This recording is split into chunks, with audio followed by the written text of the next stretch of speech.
Pemirsa, pada minggu kedua kampanye Pilkada DKI Jakarta putaran 2, suasana mulai memanas lantaran aksi saling lapor dan saling serang yang mewarnai masa kampanye. Kompetisi menuju kursi DKI 1 antara pasangan Ahok Jarot dan Anis Sandi semakin ketat. Perbincangan mengenai deklarasi dukungan menjadi isu terbesar yang dibicarakan di media online maupun media sosial. Apa saja isu lain yang mewarnai putaran kedua dan seberapa besar netizen bereaksi terhadap kedua pasangan calon? Untuk membahasnya lebih jauh, sudah hadir di studio Metro TV Rustika Herlambang selaku Direktur Komunikasi Indonesia Indikator. Mbak Tika, terima kasih telah hadir bersama kami di studio. Mbak Tika, ini menjelang pilkada untuk putaran kedua, bagaimana sih kemudian tren media online ataupun tren media sosial? Ya, kalau kita melihat dalam 1 minggu terakhir itu suasana semakin panas dan selain kita lagi ada perlombaan dalam tanda petik deklarasi dan dukungan kepada dua pasangan calon, sebenarnya ada isu yang seharusnya menjadi catatan kita bersama, yakni isu SARA, di mana isu ini dalam 1 minggu terakhir menjadi perbincangan terbesar baik di media online maupun di media sosial. Jadi masyarakat baik publik maupun netizen, mereka tuh mempertanyakan gitu, kenapa sekarang isu ini muncul dan sangat masif bergerak begitu. Dan kalau kita bicara tentang isu SARA gitu ya, atau agama, itu sebenarnya tidak banyak terjadi, tidak banyak muncul pada pilkada serentak yang terjadi di tahun 2015 lalu. Kemudian di tahun 2016 lalu ternyata situasi ini hanya terjadi terbesar itu di wilayah DKI Jakarta. Mungkin itu adalah salah satu kasus pilkada yang paling seksi se-Indonesia. Jadi apapun dilakukan untuk mendapatkan simpati, begitu, Mbak. Bagaimana dengan figur dan juga yang menjadi influencer? Apakah kemudian ini menjadi dua karakter yang berbeda, Mbak Tika? Ya, jadi kalau kita lihat dalam 1 minggu itu sebenarnya ada satu hal yang cukup menjadi perhatian kita semua, di mana kalau kita melihat siapa sih orang yang paling banyak dibicarakan terkait dengan pilkada DKI, itu masih tetap Ahok Jarot gitu. Dia mencapai 61,73% dan disusul oleh Anis Sandi. Tapi ini adalah isu terbesar dari seluruh pemberitaan gitu. Dan kemudian kalau kita bedah lagi, sebenarnya siapa sih orang yang paling banyak statementnya itu dikutip, jadi orang yang memberikan wacana itu adalah Anis Sandi. Dan di sini Anies Baswedan terutama. Jadi di sini tuh ada pergeseran di mana pada sebelumnya orang yang menjadi tokoh influencer maupun top person itu selalu ada di Basuki. Namun dalam 1 minggu terakhir ini mungkin karena Ahok sedang melakukan kampanye senyap, jadi yang lebih banyak mendapatkan panggung adalah Anies Baswedan gitu.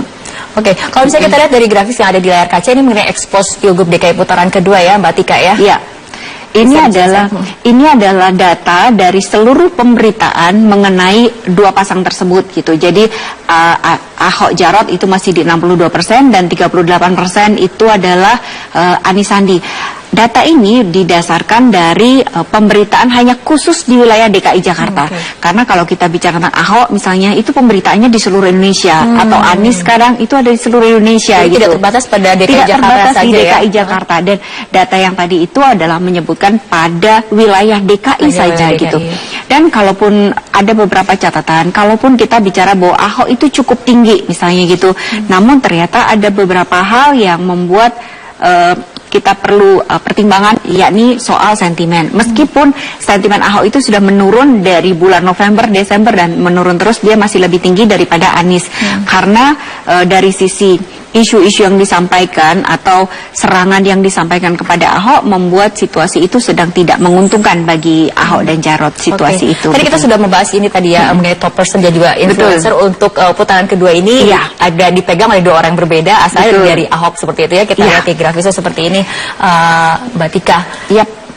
Ini juga Jarot juga sebagai top person dan juga influencer ya, seperti itu ya. Betul, jadi ini adalah yang urutan ketiga sebenarnya. Jadi urutan pertama itu adalah top person adalah Basuki, kedua adalah Anies Baswedan, ketiga adalah Jarot Sandiaga Uno, kemudian ada Jarot Saiful. Ya, dan ini adalah influencer. Kita lihat di situ Anies Baswedan lebih banyak dia menyampaikan pendapatnya di media gitu. Dan itu yang menyebabkan kenapa nama Baswedan lebih banyak dibicarakan di media gitu, karena dia lagi terus kampanye gitu. Nah, ini bagaimana dengan hashtag antara Ahok juga Anis Sandi juga seperti itu ya? Nah, ini adalah ketika kita bicara tentang media sosial gitu. Media Jadi sosial. kalau media sosial terkait dengan Ahok Jarot itu cukup ketat, di mana dalam 1 minggu terakhir itu ada 290.000 cuitan yang hanya ditujukan kepada Ahok Jarot dari 38.000 akun. Jadi adalah itu yang cukup besar, dan kita bisa lihat di situ adalah beberapa hashtagnya. Dan ini Anies Sandi dalam 1 minggu terakhir itu ada 133.000 cuitan dari 25.000, dan di antara dua pasang tadi sebenarnya terdapat 14% robot. Jadi ternyata dua pasang ini kenapa ya robotnya sama-sama 14% gitu ya, gitu. Oke. Nah, Mbak Tika, ini mengenai kemudian cara berkampanye ataupun cara strategi untuk putaran kedua. Nah, ini Ahok memiliki cara tersendiri untuk berkampanye di Pilkada DKI putaran kedua, karena pada Jumat 17 Maret lalu Ahok memulai talk show live streaming yang berjudul Ahok Show di beberapa media sosial yang menggandeng presenter terutama yaitu Sarah Sechan sebagai co-host di acaranya tersebut.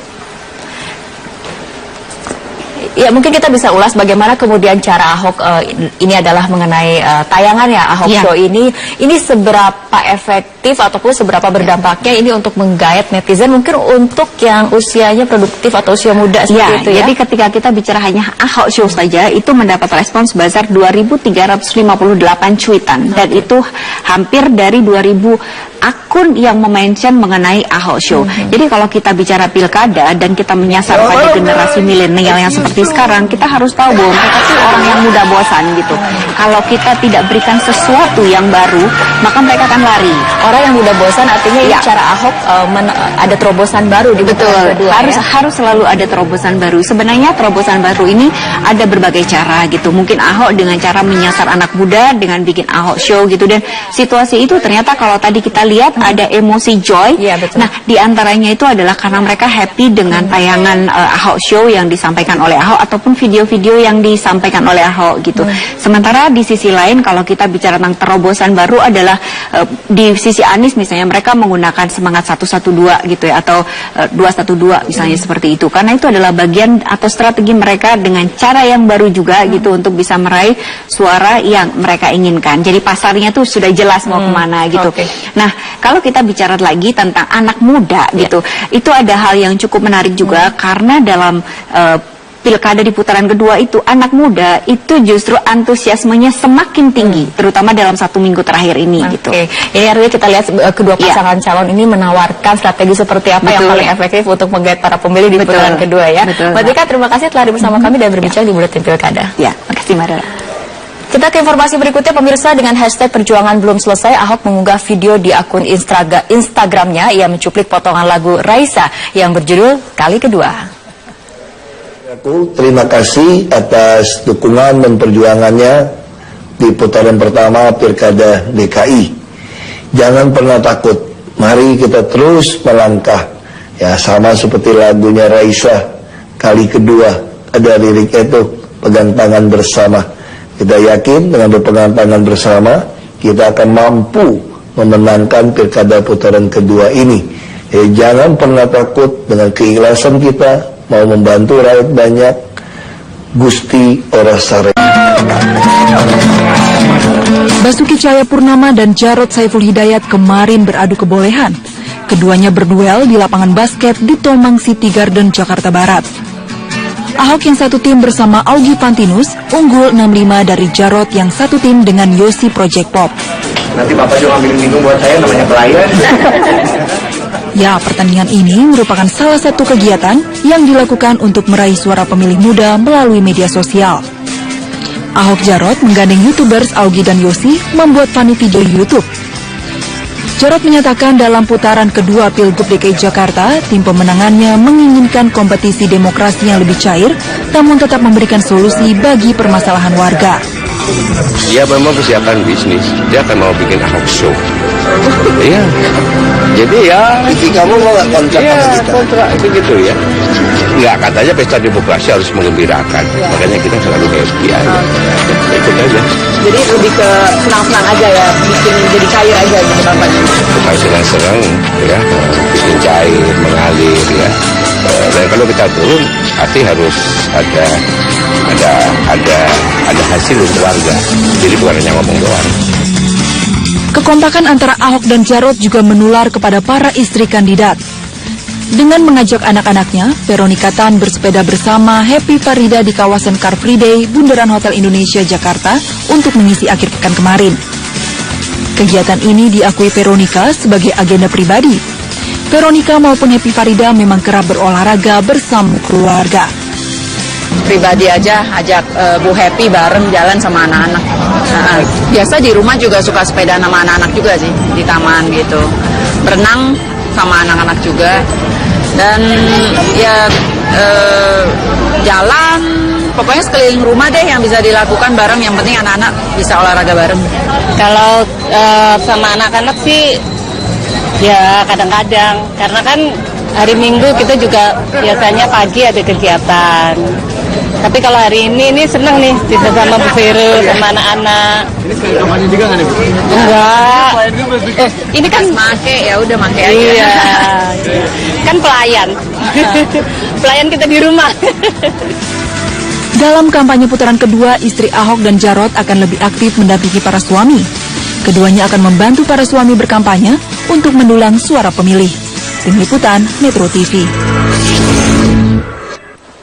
Pemirsa, pemasukan kreativitas dalam berkampanye tampaknya akan menjadi ciri khas Ahok. Di putaran kedua ini akan ada Ahok Show, tayangan di media sosial resmi Ahok.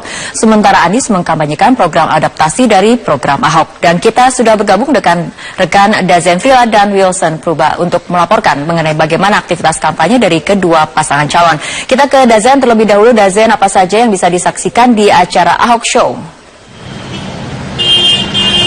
Ya Fitri, tentunya banyak hal menarik yang dapat disaksikan di Ahok Show, dan dalam kegiatan kampanye kreatif ini Ahok akan menjadi pembawa acara dari show-nya sendiri, yaitu Ahok Show, di mana dalam kegiatan ini nanti dia akan menyampaikan program-program yang akan diusungnya jika kembali menjabat sebagai Gubernur DKI Jakarta pada Pilkada putaran kedua mendatang. Akan ada berbagai topik menarik yang disajikan khususnya bagi kalangan anak muda, seperti free wifi, ruang terbuka hijau, apartemen murah yang akan dibangun di atas terminal, dan juga tempat kumpul kreatif yang memang telah menjadi salah satu jurus Ahok dalam meningkatkan ekonomi kreatif kalangan muda sejak ronde pertamanya menjadi gubernur. Yang lebih menarik lagi Fitri, dalam kegiatan ini, jika pada Ahok Show sebelumnya, kegiatan ini lebih mengarah ke interview antara Ahok dan pengikutnya, nanti Ahok juga akan melakukan berbagai macam tantangan kekinian seperti flip the bottle. Selain itu juga akan ada co-host yang akan juga memeriahkan show ini bersama Ahok, dan diambil dari public figure yang erat dengan dunia anak muda seperti Sarah Sechan. Ahok Show ini telah tayang perdana pada 17 Maret lalu pada hari Jumat dan mendapat respon yang cukup positif dari berbagai kalangan. Direncanakan kampanye kreatif Ahok Show ini nantinya akan ditayangkan setiap hari Jumat malam pukul 19 waktu Indonesia Barat di setiap akun sosial Ahok, yakni live Instagram, Facebook, Twitter, Periscope, dan juga YouTube channel dari Basuki Cahayapurnama. Fitri. Ya, Deza, jika Ahok sibuk di media sosial dengan Ahok Show-nya, bagaimana kampanye yang dijalankan oleh Jarot? Ya Fitri, untuk wakil dari pasangan calon nomor urut 2, Jarod Saiful Hidayat, ini masih pada kampanye dialogis atau belusukan yang terus digalakkan dalam beberapa hari terakhir, seperti baru-baru ini di mana Jarod menggelar kegiatan makan siang bersama warga tadi siang dan para lansia juga di kawasan Pejaten Timur, Pasar Minggu, Jakarta Selatan. Khususnya sejumlah warga Pejaten Timur yang tinggal dekat dengan daerah aliran Sungai Ciliwung di kawasan Pasar Minggu. Tadi meski sempat diguyur hujan deras, warga tetap antusias mendengar pemaparan Jarot terkait program kerja yang diusung, yaitu salah satunya adalah Kartu Jakarta Lansia atau KJL. Di mana Fitri, melalui KJL ini dana sebesar Rp600.000 setiap bulan akan disalurkan untuk warga lanjut usia yang tidak mampu dari segi ekonomi dan tidak tinggal di panti jompo. Jarot berharap dana ini nantinya bisa dimanfaatkan para lansia untuk membeli kebutuhan hidup guna menunjang aktivitas hari tua para lansia. Selain itu, selain KJL, Jarot juga mengkampanyekan program pembentukan pasukan merah yang ditujukan untuk merenovasi rumah warga DKI Jakarta yang dianggap belum layak huni.